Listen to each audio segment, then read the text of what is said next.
समाचार सुनाया और कहा कि मेरे संतान होगी तब मैं इस व्रत को जरूर करूंगा। साधु ने ऐसे वचन अपनी स्त्री लीलावती से कहे। एक दिन उसकी पत्नी लीलावती पति के साथ आनंदित हो सांसारिक धर्म में प्रवृत्त होकर सत्यनारायण भगवान की कृपा से गर्भवती हो गई। तो 10वें महीने में उसने एक सुंदर कन्या को जन्म दिया। दिनों दिन वो इस तरह बढ़ने लगी जैसे शुक्ल पक्ष का चंद्रमा बढ़ता है। कन्या का नाम कलावती रखा गया। तब लीलावती ने मीठे शब्दों में अपने पति से कहा, जो आपने संकल्प किया था कि भगवान का व्रत करूंगा, अब आप उसे करिए। साधु बोला, हे प्रिय, इसके विवाह पर मैं जरूर करूंगा। इस प्रकार अपनी पत्नी को आश्वासन देकर नगर को चला गया। कलावती पितृगृह में वृद्धि को प्राप्त होने लगी। साधु ने जब नगर में सखियों के साथ अपनी पुत्री को देखा तो तुरंत ही दूत को बुलाकर वहां पुत्री के लिए सुयोग्य वज्र खोज के लाने के लिए कहा। साधु की आज्ञा पाकर कंचनपुर नगर पहुंचे। खोज खबर देखकर एक लड़की के लिए सुयोग्य वाणिज्य पुत्र को ले आए। वही उसी सुयोग्य लड़के को देखकर साधु ने अपने बंधु बांधवों सहित प्रसन्नचित होकर अपनी पुत्री का विवाह उसके साथ कर दिया। किंतु दुर्भाग्य से विवाह के समय व्रत करना भूल गया। तब तो भगवान जी क्रोध हो गए और शाप दिया कि तुम्हें दारुण दुख प्राप्त होगा। अपने कार्य में कुशल साधु बनिया जामाता साहित्य समुद्र के समीप स्थित रत्नपुर नगर में गए और वहाँ दोनों ससुर जमाई चंद्रकेतु राजा के उस नगर में व्यापार करने लगे। एक रोज की माया से प्रेरित कोई चोर राजा का धन चुरा कर भागे जा रहे थे, किंतु राजा के दूतों को पीछे आता देखकर घबराकर वो सारा सामान वहीं पर रख दिया जहाँ पर ससुर जमाई बैठे थे। जब दूतों के पास साधु वैश्य के पास राजा का धन पाया गया तो दोनों ने उनको बांध कर राजा के समीप ले गए और कहा, हम चोरों को पकड़ कर लाए हैं। देखकर राजा ने उन्हें दंड दिया। राजा ने उन्हें आज्ञा दी कि उन्हें कठिन कारावास में डाल दिया जाए। सत्यनारायण भगवान के श्राप से उनकी पत्नी भी घर में बहुत परेशान हुई। घर में जो धन रखा था वो चोर चुरा कर ले गए। शारीरिक और मानसिक पीड़ा से तथा भूख प्यास से अधिक दुखी हो कलावती एक ब्राह्मण के घर पहुंची। वहाँ उसने सत्यनारायण का व्रत होते देखा, कथा सुनी तथा प्रसाद ग्रहण कर रात को घर आई। माता ने कलावती से कहा, हे पुत्री, अब तुम कहाँ पर रही थी कि तुम्हारे मन में क्या विचार है?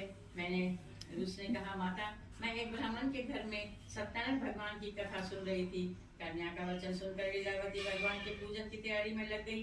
लीलावती ने परिवार सहित बांधवों सहित सत्यनारायण भगवान का पूजन किया और ये वर मांगा कि मेरे पति और दामाद शीघ्र घर आ जाएं। साथ ही प्रार्थना की कि हमारा कोई अपराध है तो क्षमा करो भगवान। सत्यनारायण भगवान इस व्रत से संतुष्ट हो गए और राजा चंद्रकेतु को स्वप्न में दिखाई दिए और कहा कि तुमने जो चोरों से दोनों को पकड़ रखा है उन्हें छोड़ दो,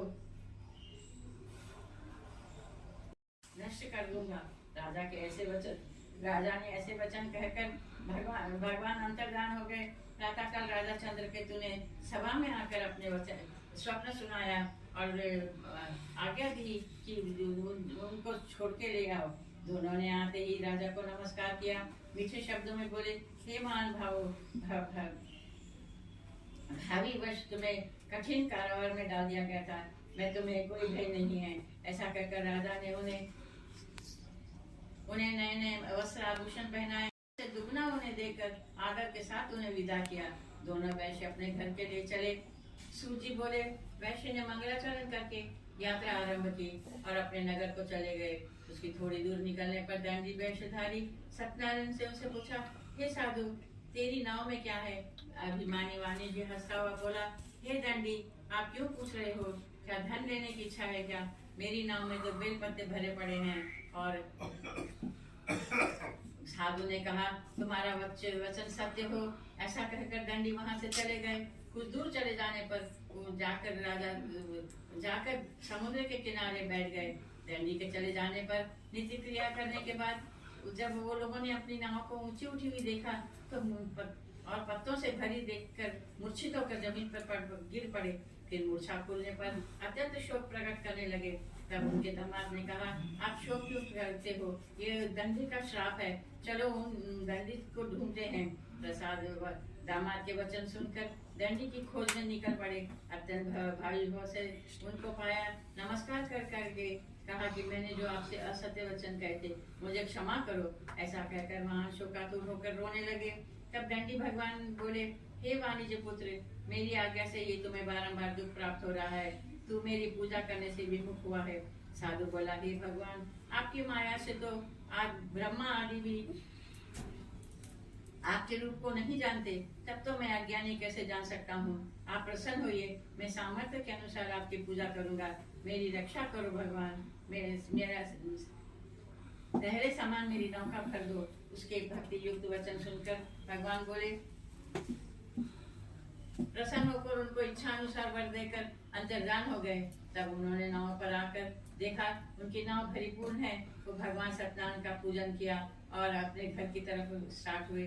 दूत ने साधु के घर जा दूत को घर भेजा कि उसकी पत्नी स्त्री को नमस्कार कर साधु अपने दामाद सहित नगर के समीप आ गए हैं।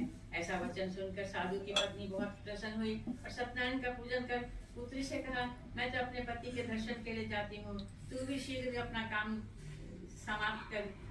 माता के ऐसे वचन सुनकर कलावती प्रसाद की अवज्ञा करने के कारण सत्यनारायण भगवान रुष्ट हो गए। पति को नाव समेत पानी में डुबो दिया। कलावती अपने पति को ना पाकर रोने लगी और जमीन पर गिर पड़ी।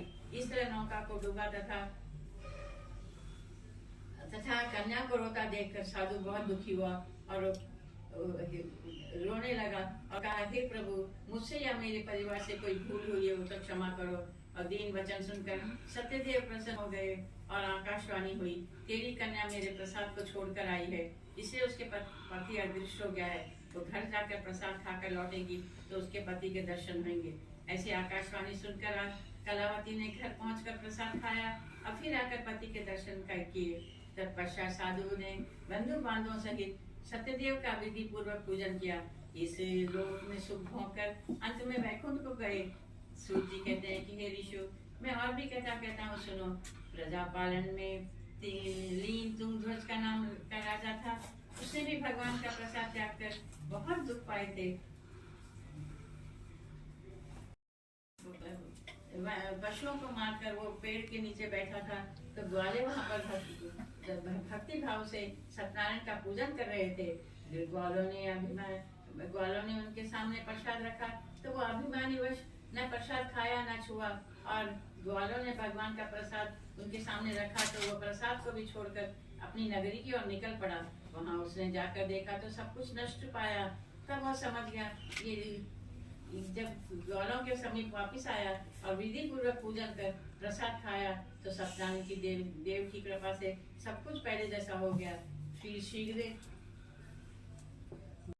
वैकुंठ को गया। जो मनुष्य परम दुर्लभ रूप से को करेगा, भगवान की कृपा से धन धान्य की प्राप्ति होगी।